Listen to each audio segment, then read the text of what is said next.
Welcome, everyone, to Senior Care Insights. This is the place where we really try to get into the details of healthy aging, well-being, all that good stuff. Glad to be here. Today, we're focusing on something, well, pretty vital for staying independent and, energetic as we get older. We're talking about muscle health.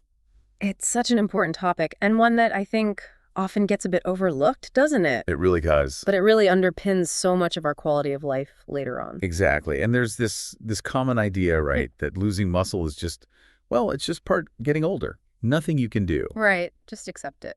But the reality, and there's a lot of research backing this up now, is that we actually have more power than we might think, especially through the food we eat. We're going to talk a bit about sarcopenia today. Yeah, sarcopenia, for anyone who maybe hasn't heard that term, it basically means the age-related loss of muscle, both the mass and the strength. And it's not just a minor thing anymore, is it? No, not at all.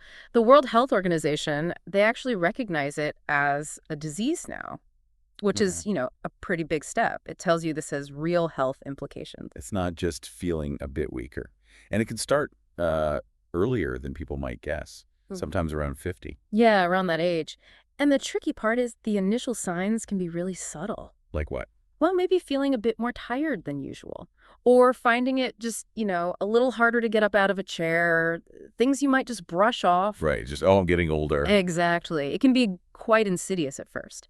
But down the road, the consequences can be really significant. How so? We're talking impacts on balance, definitely mobility, and that leads to a much higher risk of falls, which is a huge concern. Absolutely. Falls are a major issue. And it all chips away at independence, overall well-being. It's quite serious. It is quite striking. I read some research suggesting, even relatively healthy people can lose a pretty significant chunk of muscle mass after 60.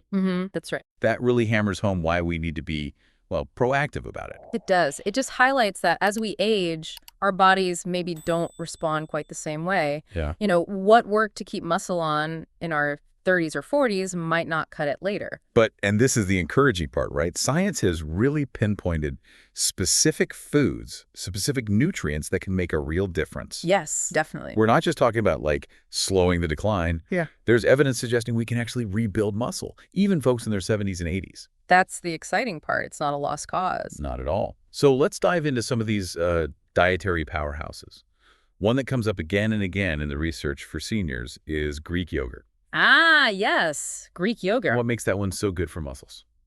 Well, a couple things. First, it's got a really high concentration of protein compared to regular yogurt, and importantly, a specific type called casein. Casein, okay. What's special about that? Casein digests slowly. So unlike some proteins that hit your system fast, this provides a more sustained, gradual release of amino acids.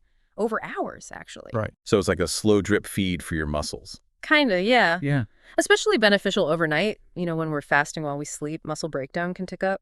Casein helps counteract that. Interesting. So maybe having some before bed could actually be a good strategy. The studies suggest it could be, yes. That continuous supply seems to help minimize that overnight muscle protein breakdown. And it's not just protein, right? Greek yogurt has other stuff too. Oh, yeah. You get calcium, often fortified with vitamin D, phosphorus, all important for bone health, which goes hand in hand with muscle health. Right. Makes sense. And what about the probiotics? I hear a lot about gut health these days. That's another layer, absolutely. The probiotics support a healthy gut microbiome. And a happy gut means better absorption of nutrients overall. Including the muscle-building ones. Including those, yes. Plus, a healthy gut tends to mean less systemic inflammation. And we know chronic inflammation is really bad news for muscle mass as we age. It can accelerate loss. Wow. Okay. So plain Greek yogurt, maybe add some berries or nuts. Sounds like a pretty solid choice. It really is. Simple, but effective. Okay, what's next on the list? Another key food. Let's talk fish, specifically fatty fish. Think salmon, sardines, mackerel, tuna. The oily ones? Exactly. These are fantastic for maintaining muscle strength, mainly because they've got this great combo of high-quality protein and those omega-3 fatty acids, EPA and DHA. Right, omega-3s. We hear about them for heart health all the time. But muscles, how do they help there? It's fascinating, actually. They seem to work in a couple of key ways. First, like we just mentioned with the gut, they help fight inflammation.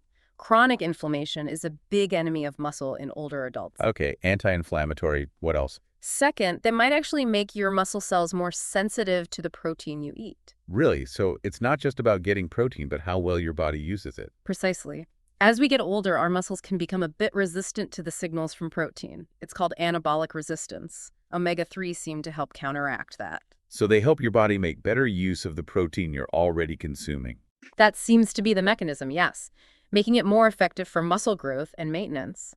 And, bonus, fatty fish often have vitamin D too, another crucial nutrient for muscle function. That is really good to know. So aiming for what, maybe a couple of servings a week? That's generally the recommendation, yeah. It could have a really positive impact. Okay, great. Moving on. Eggs. Simple, common food. But they get a look in for muscle health too.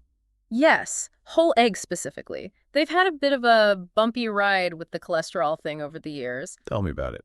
But current thinking, for most people anyway, is that moderate egg consumption is fine for heart health, can even help good cholesterol, and for seniors, they're a nutritional powerhouse. What makes them so good for muscles then?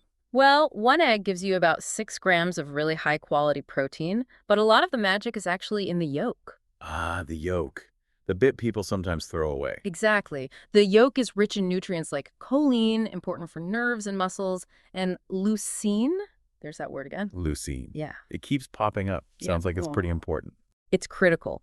It's an amino acid that directly triggers muscle protein synthesis, the building process. As we age, that trigger might need a stronger signal, so getting enough leucine-rich food is key. So eggs deliver that leucine punch. They do. And interestingly, some studies show eating whole eggs after exercise stimulates a better muscle response than just eating egg whites, even in older adults. That is interesting. So don't fear the yolk if muscle health is the goal. For most people, absolutely not. The yolk brings so many valuable nutrients to the table. Plus, you get vitamin D naturally, selenium, iron, stuff older adults can often be low on. Okay, so Greek yogurt, fatty fish, whole eggs. Yeah. Good start. What else? You see nuts and seeds mentioned sometime. Oh, absolutely. Definitely don't underestimate nuts and seeds. They offer this unique package. Plant-based protein, yes, but also healthy fats, vitamins, minerals, all supporting lean muscle. So just like a handful of almonds or tossing some pumpkin seeds on a salad, that helps. It certainly contributes. Almonds, for example. They've got protein, magnesium, which is vital for muscle contraction, and energy, vitamin E, zinc. What does zinc do? Zinc plays a role in hormone production, including those that support muscle strength. And vitamin E is an antioxidant, protecting muscle cells from damage. Okay. And what about seeds like chia or flax or pumpkin seeds? Also great. Protein, healthy fats, often lots of fiber, good for the gut, again, helps nutrient absorption. Pumpkin seeds are particularly rich in zinc. Some research even links getting enough vitamin E from sources like nuts and seeds with less muscle loss over time in older adults. So just incorporating a small amount daily could add up to long-term benefits. Exactly. Consistency is key. What about beans and legumes? They're always touted as healthy. Do they fit in here? They absolutely do. Lentils, chickpeas, black beans, kidney beans, you name it. They're really valuable for preserving muscle mass. Because of the plant-based protein. That's a big part of it, yes. Nope. But they also bring fiber and essential minerals like iron, potassium, magnesium, all play roles in how muscles function. And the fiber itself is important too, you were saying, like with the gut connection. Right. Beans and legumes contain resistant starch. It's a type of fiber that feeds the good bacteria in your gut. Creating an anti-inflammatory environment. Exactly. Which, as we've said, seems to be favorable for muscle preservation. The gut-muscle axis is a really hot area of research right now. Fascinating. So a healthy gut actually supports muscle. It seems increasingly likely. No. Better nutrient absorption, less inflammation, Yeah. It all helps. Plus, the iron in beans is crucial for carrying oxygen to your muscles, directly impacts strength and recovery. Okay, so adding more beans and lentils is a definite plus. Now, something maybe less obvious, dark leafy greens. Spinach, kale. I don't usually think muscle food there. No, maybe not first thought. But they offer some surprising benefits. They're rich in natural nitrates. Nitrates, like in cured meats, is that good? Different context. These are naturally occurring nitrates that our body converts into nitric oxide. Nitric oxide, I've heard of that with exercise performance, blood flow. Exactly.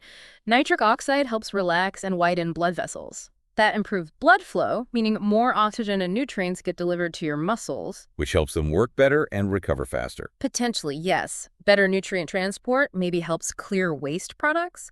Some studies suggest older adults with higher nitrate intake from greens show better muscle function, like leg strength and less fatigue. Wow. Okay, so eating your greens could literally make you stronger. It contributes. And that's not all.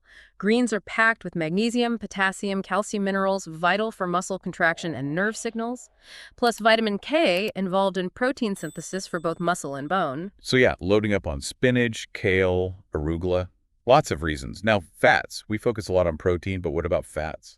Olive oil comes up. Great point. Fat often gets ignored in the muscle conversation beyond omega-3s, but certain fats, especially extra virgin olive oil, can be really important. How so? Isn't it just calories? It's more than that.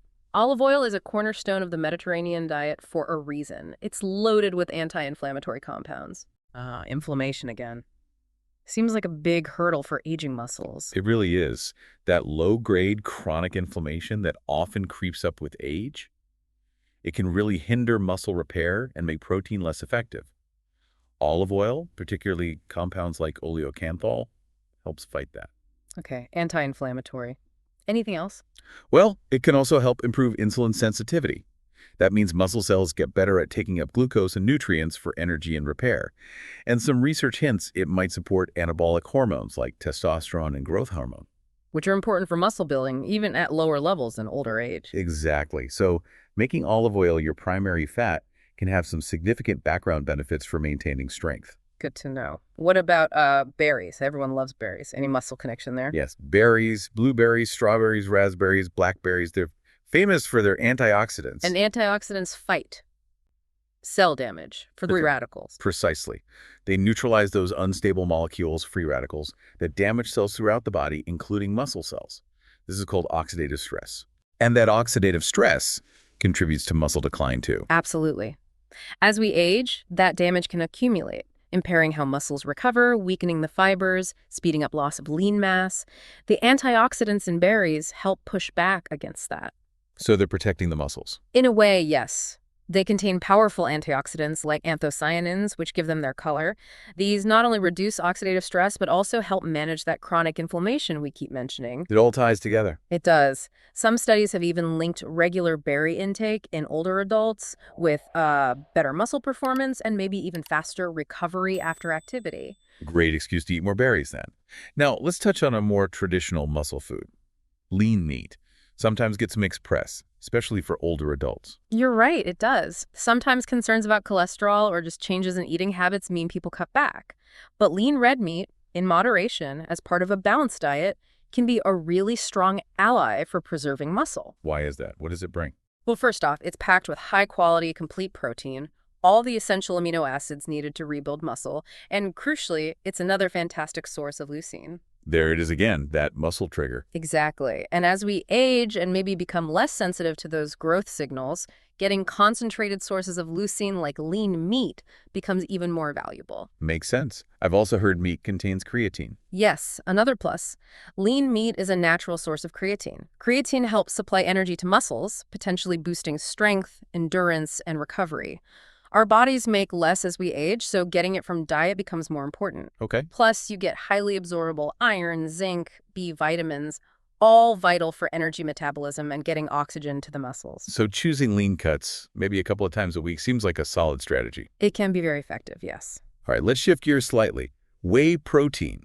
You see that marketed a lot to younger gym goers. Is it relevant for older adults too? Oh, absolutely. Whey protein can be a highly effective and frankly convenient tool for older adults looking to combat muscle loss. Why whey specifically? It's derived from milk whey, and it's known for having very high bioavailability. That means it's digested and absorbed really quickly and efficiently by the body, getting those amino acids to the muscles fast. Especially useful around exercise. And I'm guessing, high in leucine. You guessed it. Whey protein has one of the highest concentrations of leucine you can find. So again, it provides that strong signal to kickstart muscle protein synthesis. Really helpful when the body's natural response might be weakening a bit with age. So maybe a whey protein shake after some physical activity could really help. Studies strongly suggest that. Older adults using whey protein post-activity often show significantly better muscle preservation compared to those using other proteins, or none at all. Does it help even without exercise? Interestingly, yes. Some studies show that even regular whey consumption without a specific exercise program can lead to improvements in strength, balance, and physical performance in some older individuals. That's quite encouraging. So it's not just for bodybuilders. Not at all. It Yeah. can be a very practical supplement for many seniors. Okay. What about something really simple, like oatmeal, good old porridge? Oatmeal, often praised for heart health, right. But it can definitely be an ally for muscle preservation too, especially when you pair it with protein sources. How does it help muscles? Well, it's rich in slow-digesting complex carbohydrates. That provides a nice, stable, sustained energy supply. Avoiding big energy crashes is actually helpful for maintaining lean mass. Keeps the body fueled steadily. Exactly. Plus, oatmeal does contain some plant protein itself, and it's got an amino acid called methionine, which plays a role in protein synthesis. But a huge benefit is its soluble fiber, especially beta-glucan. Back to gut health again. You see the pattern. That soluble fiber is great for feeding beneficial gut bacteria, promotes that healthy anti-inflammatory gut environment we talked about. Better nutrient absorption, less inflammation. Precisely. And oatmeal also provides important minerals like magnesium, phosphorus, iron, all needed for muscle function and recovery. So a bowl of oatmeal, maybe with some nuts or seeds and Greek yogurt stirred in, Right. that's a muscle-friendly breakfast. Absolutely. A fantastic start to the day. Okay, let's look at a couple more plant-based options. Beyond beans, what about tofu and tempeh? Excellent choices. Tofu and tempeh are great ways to get quality plant-based protein. They're both from soybeans but processed differently. Tempeh is fermented, giving it a firmer texture and often a slightly richer nutrient profile. And critically, they provide complete protein, right? Which is sometimes a concern with plant sources. That's the key advantage, yes. They contain all 9 essential amino acids your body can't make itself, crucial for muscle repair and building. Tempeh, for instance, packs a good protein punch per serving, plus fiber, iron, calcium, magnesium. And the fermentation helps. Yes, the fermentation process in tempeh can actually make the nutrients more digestible and available to your body. And tofu. Maybe less flavor, but still good. Tofu is incredibly versatile, absorbs flavors well, still a great source of complete protein. And both tofu and tempeh contain isoflavones. What do they do? They're natural plant compounds with antioxidant and anti-inflammatory effects. Yeah. So again, helping protect muscle cells from damage and fighting that low-grade inflammation. Studies suggest diets with soy protein can be just as effective as animal protein for preserving lean mass in older adults. That's great news for vegetarians or people wanting to eat less meat. Definitely provides excellent options. Okay, one last one that might surprise people. Avocado. I think healthy fats, guacamole, not really muscles. Yes, known for its heart-healthy monounsaturated fats. But those fats actually play a role in muscle maintenance too. How? Healthy fats are important for supporting balanced hormone levels, including hormones like testosterone and growth hormone, which, even as they decline naturally with age, still influence muscle building and maintenance. So good fats help support the body's muscle-building environment. Exactly. Consuming healthy fats like those in avocados can contribute to a more favorable metabolic state for keeping muscle. Plus, avocados are packed with potassium vital for muscle contraction and fluid balance. More potassium than a banana, I think. Often, yes. And they have vitamin E, another antioxidant protecting muscle cells, plus fiber for that all-important gut health. So adding some avocado to salads or toast is another win. It really is. Some research has linked diets richer in these types of healthy fats with better physical performance and lower risk of frailty in older adults. Wow. We have covered a lot of ground today. So many fantastic foods that can really support our muscle health as we get older. It feels quite empowering, actually. It really is. And the key message, I think, is consistency. It's about weaving these nutrient-dense foods into your daily routine, focusing on whole, minimally processed options whenever you can. Yeah, it's not about a magic bullet food, but a pattern. Exactly. And while, certain supplements, CoQ10, maybe extra vitamin D or B12, magnesium, creatine, they might play a supportive role for some individuals. They really work best on top of a solid nutritional foundation. That foundation is key. And just to reiterate, the goal here isn't just about, looking strong or lifting heavy things. It goes much deeper. So much deeper. It's about preserving your independence, your ability to just get around easily, do the things you enjoy. Preventing falls, which we know can be devastating. Supporting your metabolism, just enhancing your overall quality of life, really. Precisely. Staying active, engaged, living vibrantly. That's what it's all about. So for everyone listening, as you kind of digest all this, what are your main takeaways? Is there maybe one small change you might think about making to your diet to give your muscles a bit more support? Yeah, we'd genuinely love to hear your thoughts on that. Definitely. If you found this deep dive helpful, please do give the video a like. It really helps others find it. And share it with anyone you think might benefit. A friend, a family member. Please do. And leave a comment below. Your questions, your insights, they really fuel these discussions. Absolutely. And most importantly, if you haven't already, please subscribe to Senior Care Insights. That way you won't miss our future conversations about healthy aging and well-being. We're always exploring ways to help empower you to live that vibrant, independent life. We look forward to continuing this conversation with all of you in our next video. Thanks for tuning in.